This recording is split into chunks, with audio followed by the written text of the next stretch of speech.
হাসিনা পালিয়ে যাওয়ার পর যে কয়জন লোককে মানুষ সাধুবাদ জানিয়েছে তার ভিতরে জেনারেল ওয়াকারুজ্জামান হচ্ছে অন্যতম। কারণ অনেকেই মনে করতেন যে জেনারেল ওয়াকারুজ্জামানের কারণেই হাসিনা আসলে পালিয়ে যেতে বাধ্য হয়েছে। কারণ জেনারেল ওয়াকারুজ্জামান তিনি নিরীহ জনগণের বুকে গুলি না চালানোর সিদ্ধান্ত নিয়েছিলেন এবং তার বিভিন্ন কর্মকাণ্ড প্রশংসিত হয়েছে।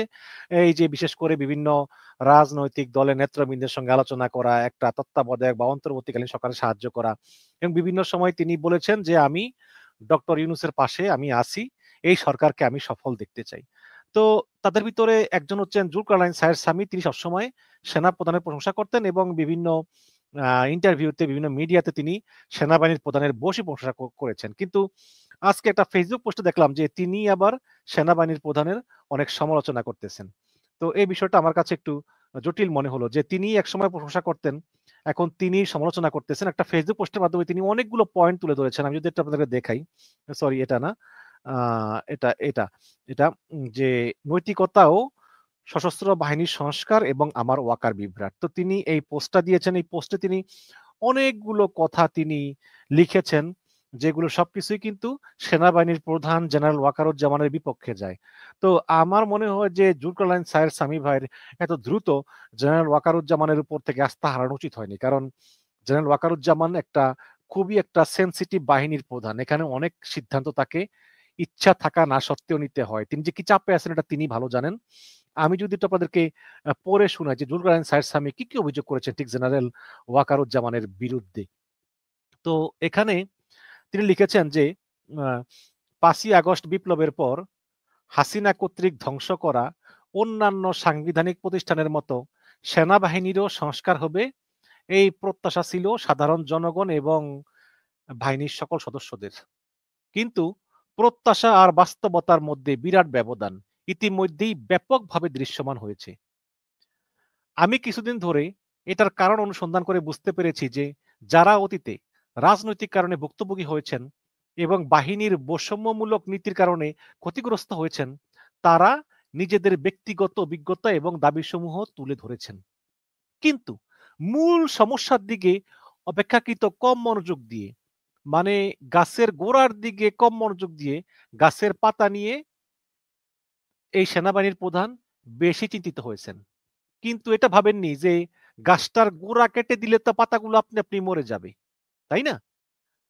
তো সামি আরো লিখেছেন যে আমরা গত ১৫ বছরে দেখেছি যে সেনাবাহিনীর অনেক অফিসার কিভাবে ডিজিএফআই, এনএসআই এবং র‍্যাবে গিয়ে সাধারণ মানুষকে হয়রানি করেছেন, বিনা বিচারে হত্যা করেছেন এবং বাহিনীর জ্যেষ্ঠ কর্মকর্তাদেরকে পর্যন্ত অবৈধভাবে আয়নাঘরে বন্দী করে রেখেছিল শুধুমাত্র এই খুনি হাসিনাকে অবৈধভাবে ক্ষমতায় রাখার জন্য। ৪ঠা আগস্ট যমুনা ফিউচার পার্কের সামনে ব্রিগেডিয়ার জাকারিয়ার পাশে দাঁড়ানো তার রানার সৈনিক আব্দুল্লাহ সরাসরি গুলি করে একজন নিরীহ ছাত্রকে হত্যা করে, যার প্রমাণ সোশ্যাল মিডিয়াতে রয়েছে। এত কিছুর পরও আমরা আশাবাদী ছিলাম যে এবার হয়তো সেনাবাহিনীর সংস্কার হবে, কিন্তু সেই আশা পূর্ণ হয়নি। এই প্রত্যাশা পূর্ণ না হওয়ার পিছনে যে নিজের বাস্তবতাগুলো কাজ করছে তা হচ্ছে নিম্নরূপ। কি সেই বাস্তবতা? কয়েক ডজন সামরিক কর্মকর্তার সঙ্গে ঘন্টার পর ঘন্টা আলাপ শেষে জুলকারনাইন সায়ের স্বামী যে ধারণা পেল তা হলো যে জেনারেল ওয়াকার নিজে কোনোভাবেই চান না যে খুনি হাসিনার সুবিধাভোগী লোকজন সেনাবাহিনী থেকে বেরিয়ে যাক। এটা স্বামীর অনুমান, আমার না, জুলকারনাইন সায়ের স্বামীর অনুমান। কারণ আর আমার অনুমান হচ্ছে ভিন্ন। আমি মনে করি যে ওয়াকারুজ্জামান এখনো একজন দেশপ্রেমিক মানুষ। হয়তো তিনি অনেক কারণে, অনেক পরিস্থিতির কারণে তিনি হয়তো অনেক কম্প্রোমাইজ করতে বাধ্য হচ্ছেন এবং তিনি সুদিনের আশায় আছেন। তো এখানে লিখেছে যে জেনারেল ওয়াকার নিজে কোনোভাবেই চাননি খুনি হাসিনার সুবিধাভোগী লোকজন সেনাবাহিনী থেকে বেরিয়ে যাক। কারণ ওয়াকারুজ্জামান নিজেই হাসিনার সবচেয়ে বড় সুবিধাভোগী। গত ১৫ বছর ধরে শুধুমাত্র ঢাকাতেই তিনি গুরুত্বপূর্ণ দায়িত্বে রয়েছেন এবং পূর্বে তার শ্বশুর জেনারেল মোস্তাফিজের স্বজনপ্রীতিতে বাহিনীর প্রশিক্ষণের অর্থে পরিবার সহ যুক্তরাজ্যে ১ বছর কোর্স করেছেন, যা অনৈতিক এবং অনভিপ্রেত। যদি তিনি অন্য হাসিনাপন্থী অফিসারদেরকে বাহিনী থেকে সরিয়ে দেন এবং তাহলে তার নিজস্ব অপকর্মগুলো ফাঁস হয়ে যাওয়ার সম্ভাবনা রয়েছে। মানে এখানে বলতেছে যে যদি ওয়াকারুজ্জামান অন্যান্য অফিসারদেরকে সরিয়ে দেন, তাহলে যদি সেই অফিসাররা ওয়াকারুজ্জামানের অপকর্ম ফাঁস করে দেয়, সেই ভয়েই তিনি আসলে ওদেরকে কিছু বলতে পারতেছেন না। এই কারণেই ওয়াকারুজ্জামান আওয়ামী সুবিধাবাদী অফিসারদের বিরুদ্ধে কোনো ব্যবস্থা নেন না বলে ধারণা পাওয়া যায়। জেনারেল ওয়াকারুজ্জামান ব্যক্তিগতভাবে বিশ্বাস করেন যে তার হাসু আপা অল্প দিনের মধ্যেই ক্ষমতায় ফিরে আসবেন। এই চিন্তা থেকেই আওয়ামীপন্থী খুনি অফিসারদের চাকরির মেয়াদ বৃদ্ধির জন্য তিনি আপ্রাণ চেষ্টা করছেন। এক্ষেত্রে আমি একটু সামির সঙ্গে দ্বিমত করতে চাই যে জেনারেল ওয়াকার আসলে বিশ্বাস করেন হাসিনা আবার ফিরে আসবে, এটা বোধহয় সত্য নয়। কারণ ওয়াকারুজ্জামান এত বোকা নন যে তিনি বিশ্বাস করবেন যে হাসিনা কয়দিনের ভিতরে ফিরে আসবেন। এখানে কিছু ব্যাপার আছে। যেমন আমরা বাহির থেকে যে লোকটাকে খুনি মনে করি, ভিতরে হয়তো উনার কাছে সেই লোকটাকে খুনি মনে নাও হতে পারে। এবং যদি খুনি মনে না হতে পারে তাহলে উনি অবশ্যই তার বিরুদ্ধে ব্যবস্থা নিবেন না। এবং যেহেতু উনি সেনাবাহিনীতে ছিলেন, উনি হয়তো অনেক লোককে অনেক বেশি চিনেন। আমাদের মতে হয়তো সে খুনি, কিন্তু ওয়াকারুজ্জামানের মতে সে খুনি না। ওয়াকারুজ্জামানের কাছে প্রমাণ আছে যে এই লোক ভালো। আমি জানি না, অনেক কিছু হতে পারে। বাট ওয়াকারুজ্জামানকে আমার এখন পর্যন্ত দেশপ্রেমিকই মনে হয়। সামি আরো লিখেছেন যে একজন ব্যক্তিকে চেনার অন্যতম উপায় তার চারপাশের মানুষের আচরণ দেখে বিচার করা। ওয়াকার চারপাশে সবাই শিক্ষিত আওয়ামী লীগ সুবিধাভোগী। যেমন সেলিম আজাদ, যিনি র্যাবের খুনি জেনারেল রেজা নূরের অত্যন্ত ভক্ত, যার স্ত্রী একজন উইং কমান্ডার, তার নিজের স্বামীর অবৈধ সম্পর্ক নিয়ে বিভিন্ন জায়গায় কথা বলেছেন এবং আওয়ামী লীগ বিরোধী অফিসারদের বিরুদ্ধে বিভিন্ন উদ্ভট কল্পকাহিনী ছড়িয়ে বেড়ান। শেরাফুদ্দিন, যিনি 18 সালে সাভারের নৈশ ভোটের মূল পরিকল্পনাকারী এবং খুনি লেফটেন্যান্ট জেনারেল আকবরের পাঁচাটা দালাল। সেলিম আজাদ এবং তার অন্যতম দাসী একজন লেফটেন্যান্ট কর্নেল মর্যাদার খুনি অফিসারদের প্রমাণ সহ আমলনামা অতি দ্রুত সামি জাতির সামনে উপস্থাপন করবেন এবং উক্ত আমলনামায় পরিষ্কারভাবে দেখতে পারবেন যে কিভাবে সেনা সদস্যদেরকে এমআই পরিদপ্তর ভয়াবহভাবে বাস্তবতা বিবর্জিত মিথ্যাপবাদ এবং বঞ্চনা প্রদান করে, কিভাবে সেনা অফিসারদের বিভিন্ন পোস্টিং ম্যানিপুলেশন করেছেন। গত 15 বছর ধরে এই বাহিনীর গোয়েন্দা সংস্থাগুলো কোনো সেনা সদস্যের সামান্য আওয়ামী লীগ বিরোধী মনোভাব পেলেই সেটির উপর ভিত্তি করে ওই সেনা সদস্যকে যে কোনোভাবেই নির্মূল করার সকল বন্দোবস্ত করত। কিন্তু বর্তমান সেনাপ্রধান ওয়াকারুজ্জামান নিজেই বুঝিয়ে দিয়েছেন যে আওয়ামী সুবিধাভোগী সেই সব দুষ্ট অফিসারদের বিরুদ্ধে কোনো ব্যবস্থা নেওয়া যাবে না। উদাহরণ হিসেবে ব্রিগেডিয়ার জেনারেল ইমরান হামিদের ঢাকায় এনডিসিতে পোস্টিং, ব্রিগেডিয়ার সুফি মোহাম্মদ আতাউরের সেনা হেডকোয়ার্টারে পোস্টিং, মেজর জেনারেল মঈন এবং ব্রিগেডিয়ার সাহেবকে নবম পদাতিক ডিভিশনে রাখা এবং আওয়ামী জেনারেল কর্তৃক বিভিন্নভাবে বিগত বছরগুলোতে যে সকল অফিসার লাঞ্ছিত বঞ্চিত হয়েছেন তাদের জন্য কোনো প্রকার সুবিচারের প্রক্রিয়া শুরু না করা। এছাড়াও 5ই আগস্ট পর্যন্ত যে সকল জ্যেষ্ঠ কর্মকর্তা ছাত্র জনতা হত্যার সাথে জড়িত ছিল তাদের বিরুদ্ধে কোনো ব্যবস্থা না নিয়ে বরং তাদেরকে পুরস্কৃত করার প্রবণতা। এই সকল কারণে সেনাবাহিনীতে বর্তমানে আওয়ামী লীগ পন্থী অফিসারদের প্রভাব বিপদ সীমার উপর অবস্থান করতেছে। ওয়াকার সাহেব চান যে 5ই আগস্টের বিপ্লবের উদ্দীপনাটা একটু কমে যাক, তারপরই আওয়ামী পন্থী জ্যেষ্ঠ অফিসারদেরকে দিয়ে বর্তমান সরকারের উপর চাপ সৃষ্টি করে হাসু আপাকে আবার ক্ষমতায় ফিরিয়ে আনার অপচেষ্টা লিপ্ত হওয়া। এটা কিন্তু একটা ভয়ঙ্কর অভিযোগ। মানে স্বামী বলতেছেন যে ওয়াকারুজ্জামান চান যে এখন যে এটা পুরো বিপ্লবের একটা আমেজ, মানে পুরো বিপ্লব চারদিকে হাসিনা হাসিনা বিরোধী, এটা তো আস্তে আস্তে কমবে স্বাভাবিকভাবেই। দিনে যত দিন যাবে ততই কমবে, ততই ছাত্ররা তারপরে বিএনপি জামাতেরা নিজেরা দ্বন্দ্ব লিখতে হবে। তারপর সুযোগ বুঝে তখন হাসিনাকে আবার ক্ষমতায় ফিরিয়ে আনার অপচেষ্টা লিপ্ত হবে ওয়াকারুজ্জামান। আমার এটা বিশ্বাস হয় না, জানেন, যে হাসিনা আসলে ক্ষমতায় আসার মতো ওইরকম মানে ইয়েতে নাই। এখন নিজেদের ভিতরে দ্বন্দ্ব এটা তো হবেই, ক্ষমতা নিয়ে দ্বন্দ্ব হবে, বিএনপি জামাত দ্বন্দ্ব হবে, ছাত্রদের সঙ্গে আছে, তারপরে ইউনূস সরকারের সঙ্গে দ্বন্দ্ব তো এগুলো তো আছে। কিন্তু হাসিনা আবার ফিরে আসবে, পুনর্বাসিত হবে, ক্ষমতায় আসবে, ওগুলো জীবনও হবে না। আমার মনে হয় এটা সামি ভাই একটু ওভার থিংকিং করেছেন। সামি ভাই লিখেছেন যে এই সময় ওয়াকারুজ্জামান ডিজিএফআই এর পেইড এজেন্ট হারপিক ওরফে নিজুম মজুমদারকে দিয়ে একটি ভাইব সৃষ্টি করেছেন যে ওয়াকার সাহেব চাইলে জরুরি অবস্থা জারি করে ক্ষমতা দখল করতে পারেন। আমার এটা মনে হয় না নিজুমের মতো একটা থার্ড ক্লাস লোকের সঙ্গে ওয়াকারুজ্জামান যোগাযোগ করবে, তার মধ্যে দেশপ্রেমিক, এটা আমার বিশ্বাস হয় না।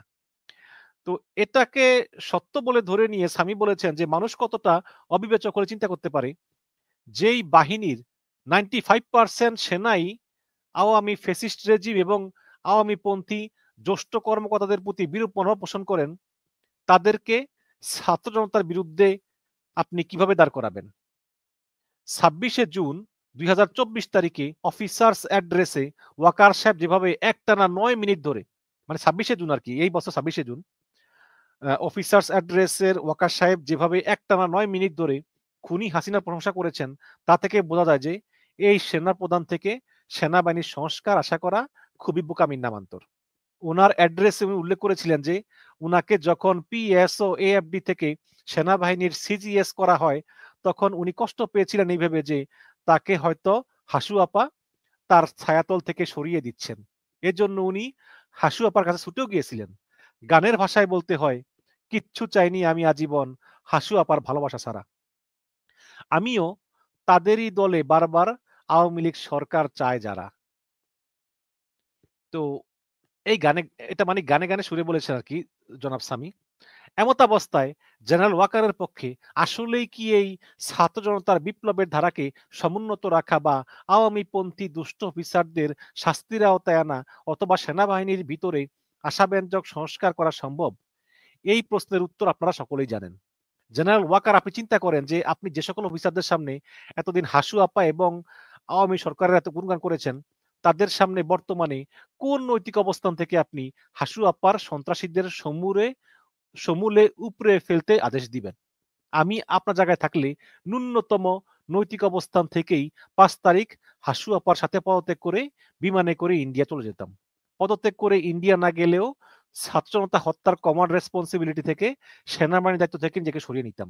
যখন সারা বাংলাদেশে গুমের মতো মানবাধিকার লঙ্ঘনের অভিযোগ বিরুদ্ধে অবস্থান নিয়েছে, তখন 9 নভেম্বর ওয়াকার সাহেব 2 জন অবসরপ্রাপ্ত অফিসার এবং 4 জন সেনা সদস্যকে শুধুমাত্র তাদের বিরুদ্ধে অবিচারের ন্যায় বিচার চাওয়ার অপরাধে ডিজিএফআই থেকে বিনা অপরাধে ডিজিএফআই কে দিয়ে বিনা অপরাধে গ্রেপ্তার করিয়েছেন। আপনারা যারা সত্যিকার অর্থে এই প্রিয় সশস্ত্র বাহিনীকে জনসাধারণের শেষ ভরসা হিসেবে দেখতে চান, তারা গাছের অধিকাংশ আওয়ামী পচা ও নষ্ট পাতা পরিষ্কার করার দাবি না তুলে গাছটি পরিবর্তনের আওয়াজ তুলুন। এভাবেই দীর্ঘমেয়াদে লাভবান হন। অন্যথায় হাসু আপার লাগানো গাছে পানি দিয়ে বড় করবেন না, যা এই ছাত্র জনগণের বিপ্লবকে ধ্বংস করার নামান্তর, যার আংশিক রূপ আপনারা সীমান্তের ওপারে পালিয়ে থাকা খুনি হাসিনার কথোপকথন থেকে অনুধাবন করতে পেরেছেন। এখানে মানে সামি এর আরেকটা অনুমান হচ্ছে এটা যে শেখ হাসিনার যে কথোপকথন ফাঁস হয়, সেখানে হাসিনা একটা কথা বলেছিল ওদেরকে যে সেনাবাহিনী দিয়ে ছাত্রাবাসগুলো সার্চ করাও, তাহলে ওখানে অস্ত্র পাওয়া যায় কিনা। তাহলে এখন ওই সেনাবাহিনীকে দিয়ে ছাত্রাবাস সার্চ করাতে হবে, তার মানে সেনাবাহিনী কি এখনো খুনি হাসিনার কথা চলছে? তা না হলে খুনি হাসিনা কেন বলতেছেন যে সেনাবাহিনী দিয়ে ছাত্রাবাসগুলো সার্চ করাও, যে এই বৈষম্য বিরোধী ছাত্রদের কাছে অস্ত্র আছে কিনা? আমার মনে হয় এগুলো সবই হচ্ছে হাসিনার ধাপ্পাবাজি। কারণ হাসিনা জানতো যে তার এই কল রেকর্ড ফাঁস হবে এবং এই কল রেকর্ড ফাঁস হলে সেনাবাহিনীর প্রতি জনগণের একটা অবিশ্বাস জন্ম নেবে। আমার মনে হয় আমি জুলকারনাইন স্যার সামির প্রতি শ্রদ্ধা রেখেই বলতে চাই যে তিনি যে অভিযোগগুলো এনেছেন এই অভিযোগ আমি মিথ্যা তা বলব না। হ্যাঁ, এটা সত্য যে আওয়ামী লীগের অনেক সুবিধাভোগী আছে। এদেরকে আসলে কি কারণে বাদ দেওয়া হচ্ছে না? চক্ষু লজ্জার কারণে কি বাদ দেওয়া হচ্ছে না? নাকি সেনাবাহিনীর উপর পুরোপুরি প্রভাব ওয়াকারুজ্জামানের নেই? নাকি হয়তো এরকম হতে পারে যে আমরা মনে করি উনি খুনি, বাট ওয়াকারুজ্জামান মনে করে যে না সে খুনি না, খুনি আরেকজন। তো আমি বলব যে আমাদের একটু ধৈর্য ধরা উচিত, কারণ বিপ্লব শেষ হলো ৩ মাস হয়েছে। এই মুহূর্তে আমরা এগুলো নিয়ে নাড়াচাড়া না করি। আর নিঝুমের মতো একজন লোকের সঙ্গে ওয়াকারুজ্জামান দেখা করবে, নিঝুম তার বয়ান প্রচার করবে, এটা আমি বিশ্বাস করি না। এবং ওপার থেকে হাসিনা চলে আসবে আর তাকে আবার ওয়াকারুজ্জামান ক্ষমতায় বসিয়ে দিবে, এটাও আমার মনে হয় না এখন পর্যন্ত। আমি এখন পর্যন্ত সেনাবাহিনীর প্রধান জেনারেল ওয়াকারুজ্জামানের প্রতি বিশ্বাস রাখতে চাই, কারণ তিনি কোন পজিশনে আছেন তার সুবিধা অসুবিধাটা তিনিই ভালো জানেন। এবং তার ভিতরে আমি যে দেশপ্রেম দেখেছি এবং কমিটমেন্ট দেখেছি, এজন্য আমি আসলে এই ওয়াকারুজ্জামান সাহেবের প্রতি এখনো আস্থা রাখতে চাই। এবং আমি কোনো কনস্পিরেসি থিওরিতে বিশ্বাস করি না। আমি মনে করি যে হ্যাঁ, ওয়াকারুজ্জামান সাহেব একসময় সেনাবাহিনীতে ছিলেন এবং সেনাবাহিনীতে সুযোগ সুবিধা পাইতে হলে, প্রমোশন পাইতে হলে হাসিনার অনুগ্রহ থাকতেই হয়। বাট অবশ্যই সেনাবাহিনীর প্রধান একটা সুযোগের অপেক্ষায় ছিলেন। কারণ আমরা জানি যে অনেকে বলতেছেন সেনাবাহিনীর প্রধান নাকি জামাতের শিবিরের ফ্যামিলির ছেলে। একটা কনভারসেশনে ফাঁস হলো। আবার এখানে সামি ভাই বলতেছেন আওয়ামী লীগের দালাল, একজন বলতেছে শিবিরের দালাল। তো এরকম বিভিন্ন লোকজন বিভিন্ন কথা বলবে। কিন্তু আমি মনে করি যে ওয়াকারুজ্জামান সাহেব একটা সুযোগের অপেক্ষা ছিলেন। যে হ্যাঁ, এমনটা পর্যায়ে আসবে যখন আমি রিভোল্ট করলেও আমি বলতে পারবো যে হ্যাঁ, আমরা জয়ী বা হাসিনার সময় শেষ। কিন্তু এর আগে যদি আমি রিভোল্ট করি আর হাসিনা টিকে যায় তাহলে সামরিক আইনে আমার ফাঁসি হবে। তাই না? তো এই কারণেই হয়তো ওয়াকারুজ্জামান সাহেব এতদিন চুপ ছিলেন। চুপ ছিলেন এবং সুযোগের অপেক্ষায় ছিলেন। তার মানে এই না যে ওয়াকারুজ্জামান সাহেব দেশপ্রেমিক না বা তিনি বিভিন্ন কিছু করতেছেন। এখন হ্যাঁ, সমস্যা হচ্ছে একটাই যে সেনাবাহিনীর ভিতরে অনেক লোক আছে যারা আওয়ামী লীগের পুনর্বাসনকৃত, বিশেষ করে অনেকেই আছেন ৪০-৪৫ জন লোক আছেন যারা বিভিন্ন সময় র‍্যাবে যোগ দিয়ে আয়নাঘর চালু রেখেছেন। আয়নাঘরের ভিতরে তারা মুখে মুখোশ লাগিয়ে ঢুকতেন, আবার বের হতেন। এরা তো এখন সেনাবাহিনীতেই আছে, তাই না? এখন এদেরকে চিহ্নিত করে এদেরকে আসলে চাকরি থেকে বাদ দেওয়া প্রয়োজন। এছাড়া আমি মনে করি যে বর্তমান সেনাপ্রধান তিনি ধার্মিক মানুষ, ৫ ওয়াক্ত নামাজ পড়েন এবং অত্যন্ত ভালো মানসিকতার মিষ্টিভাষী। আমি মনে করি যে এখানে কোনো কনস্পাইরেসি থিওরি নাই। সেনাবাহিনীর প্রধান তিনি যখন তার চাকরির মেয়াদ শেষ হয়ে যাবে তখন তিনি অবশ্যই অবসর নিবেন এবং তার আগে তিনি এই দেশের জন্য, এই দেশের বিরুদ্ধে বা দেশের মানুষের ক্ষতির বিরুদ্ধে উম সরি মানুষের ক্ষতি করার কোনো কিছু তিনি করবেন বলে আমার মনে হয় না। এবং অনেকেই আবার বলতেছেন যে, সেনাবাহিনীর প্রধান ভারতের সেনাবাহিনীর প্রধানের সঙ্গে ভিডিও কলে কথা বলেন কেন? এগুলো আমি জানি না কেন? এটা পূর্ব নির্ধারিত ছিল নাকি হঠাৎ কল করেছে। তবে যদি ভারত হঠাৎ কল করেই থাকে তাহলে হয়তো বলেছে যে মানে সিলেটে সরি চট্টগ্রামে আসলে কি হয়েছে? চট্টগ্রামে যে হিন্দুদের উপরে আমরা শুনি যে সেনাবাহিনী মারধর করেছিল, প্রকৃত ঘটনা আসলে কি? হয়তো এটা জানার জন্য হয়তো ফোন করে থাকতে পারে। যদিও এটা জানার জন্য ফোন করা কতটুকু যুক্তিসঙ্গত সেটা আরেকটা বিষয়। বাট এটা জানার জন্য ফোন করে থাকতে পারে। এর বাইরে আর কিছু না। তার মানে এই না যে তিনি ভারতের সেনাপ্রধানের সঙ্গে ষড়যন্ত্র করতেছেন ইউনূস সরকারের বিরুদ্ধে। এটা মোটেও তা না। আমরা আসলে মানে এত সিরিয়াস না হই আমরা। আমরা দেশের যে সংস্কার, দেশের নির্বাচন, দেশটাকে কিভাবে এই হাসিনা যে ১৫ বছর ধ্বংস করে গিয়েছে, প্রতিটা প্রতিষ্ঠান কিভাবে আবার মেরামত করা যায়, দেশটাকে আবার সোনার বাংলাদেশে বিনির্মাণ করা যায়, সেই দিকে আমরা চিন্তা করি। শুধু এই জেনারেল ওয়াকারুজ্জামানের কথা চিন্তা করে আমাদের লাভ নেই। ওয়াকারুজ্জামান সাহেব তার মতো কাজ করুক। আমরা আমাদের মতো চোখ কান খোলা রাখি। এভাবেই দেশটা এগিয়ে যাবে। ধন্যবাদ।